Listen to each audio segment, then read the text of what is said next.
Okay, तो प्रभास की नई मूवी आदि पुरुष का टीजर आ चुका है और आज मैं इसी का रिव्यू करूंगा।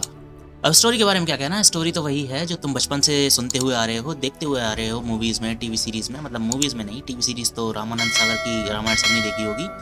यानी कि बुराई पर अच्छाई की जीत, कैसे राजा राम ने रावण को खत्म करके धर्म की स्थापना की। इसलिए स्टोरी का तो यहाँ पर कोई पॉइंट बनता नहीं डिस्कस करने। हाउएवर इतना जरूर कह सकते हैं कि इस स्टोरी को किस तरीके से फेथफुली अडेप्ट किया जाएगा या फिर किस तरीके से दिखाया जाएगा, ये तो मूवी देखने के बाद ही पता चलेगा। इसीलिए स्टोरी के बारे में कुछ भी कहना बेवकूफ़ी होगी। हो सकता है बहुत अच्छी तरीके से दिखाया जाए या फिर हो सकता है टोटली कचरा कर दिया जाए। तो बात कर लेते हैं उस प्रेसिंग इशू की जिसके बारे में सब बोल रहे हैं और जो तुम्हें देख कर ही पता चल जाएगा। अब मुझे पता है कि तुम सबके सब बहुत ही ज़्यादा कंफ्यूज हो गए होगे टीजर देख के कि आखिर ये है क्या। मतलब मैंने भी करीब 2-3 बार देखा था, तब मुझे समझ में आया था कि इस लेवल के जो VFX हैं भाई, मुझे पल्ले नहीं पड़ रहा था कि आखिर नकली क्या है असली क्या है।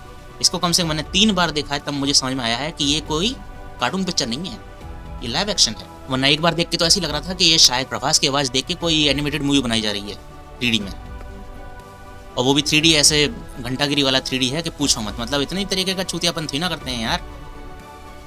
तुम कुछ ऐसा अडेप्ट कर रहे हो जिससे लोगों के इमोशन जुड़े हुए हैं, तो फिर उसको अगर अडेप्ट ढंग से नहीं कर सकते तो बेहतर है उसे छुओ ही मत। पैसा कमाने की इतनी भी क्या चुल्ल है कि तुम चीज़ की रेड़ी मार दो। अब इससे पहले मूवी आई थी ब्रह्मास्त्र और उसके VFX अच्छे थे, टोटली एकदम बेस्ट क्वालिटी के तो नहीं थे लेकिन बहुत ज़्यादा अच्छे थे। लेकिन उसके VFX को भी लोगों ने गरिया दिया कि ये कमी है वो कमी है। तो फिर आप इसके VFX देखने के बाद उसके VFX को क्या बोलोगे? यही बोलोगे ना, टॉप नॉच हैं, बहुत ही ज़्यादा बेहतरीन हैं। अब ये जो टाइम चल रहा है VFX का, ये मार्वल DC का टाइम चल रहा है और उनके VFX बहुत ही ज़्यादा बेहतरीन होते हैं। और ये जो जनरेशन है हमारी, ये उन्हीं VFX को देख के बड़ी हो रही है। मतलब 10-12 साल तो मुझे हो गए मार्वल को देखते हुए और मैं तभी से उसमें अच्छे VFX देख रहा हूँ। तो अगर ऐसे टाइम पे तुम एक ऐसी मूवी लाते हो जो लोगों के इमोशन से जुड़ी हुई है और उसके VFX का इस तरीके से कचरा करते हो कि पता ही नहीं चल रहा कि 6 पैक कहाँ है और बंदर है कि गुड्डा है, तो फिर उसका चलना बहुत ही ज़्यादा मुश्किल है। क्योंकि आदि पुरुष को अगर तुम एक इमोशनल स्टोरी के बेस पे देखोगे और वो अगर अच्छी नहीं हुई, मतलब अच्छी तरीके से एडेप्ट नहीं हुई, तो वैसे ही कचरा हो जाएगी।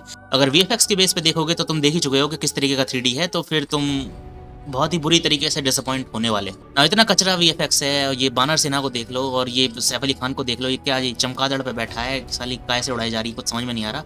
इस तरीके के कचरे को कैसे झेलेंगे हम हॉल में, ये तो खैर बाद में पता चलेगा। लेकिन इस बात की पॉसिबिलिटी है कि इसकी स्टोरी लाइन को शायद पॉसिबली बेहतरीन तरीके से फेथफुली अडेप्ट किया गया होगा। मतलब हमने रामानंद सागर की जो रामायण थी वो देखी थी और वो VFX के मामले में कैसी थी तो तुम्हें पता ही है। मतलब उस टाइम VFX थे ही का, मतलब VFX क्या, वो तो बस काम चलाते थे बेचारे।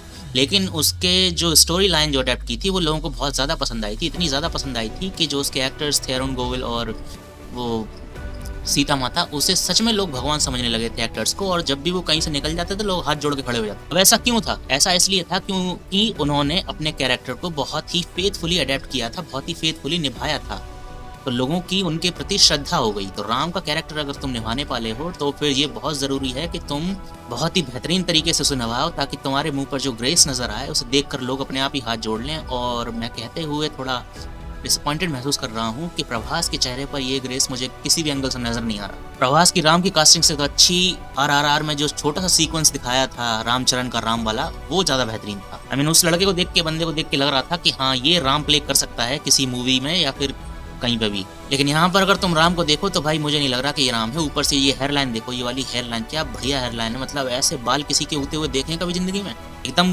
करेक्टली लाइन से उग रहे हैं। देखना ये है कि स्टोरी लाइन कैसी होगी, क्योंकि वही एक चीज बची है देखने के लिए। प्रभास राम के रोल में अच्छे लग नहीं रहे, CGI बहुत ही ज्यादा कचरा है।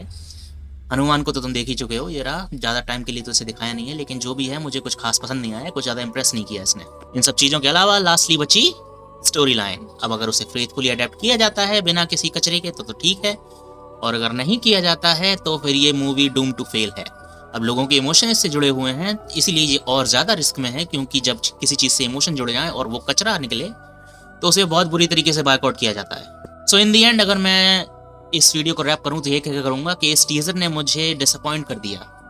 मुझे लगा था कि ब्रह्मास्त्र के बाद इंडिया में जो VFX है वो नेक्स्ट लेवल का होता चला जाएगा धीरे धीरे। लेकिन अब इसको देख के लग रहा है कि अगर ये हिट हो गई तो फिर VFX की कमी फिर से इंडिया में मौजूद हो जाएगी। लोग समझ जाएंगे कि VFX से कोई फर्क नहीं पड़ता है, बस वो हिट हो सकता है, VFX की उसमें कोई वो नहीं है ज़रूरत। ओके देन, तो फिर इन दी एंड आदि पुरुष का ये टीज़र कुछ खास तो था नहीं। अब ट्रेलर देखते हैं, ट्रेलर में क्या गुल खिलाते हैं। ये कार्टून वाली वानर सेना और प्रभास के ये CGI 6 पैक, इन सब चीज़ों को अब थिएटर में देखेंगे।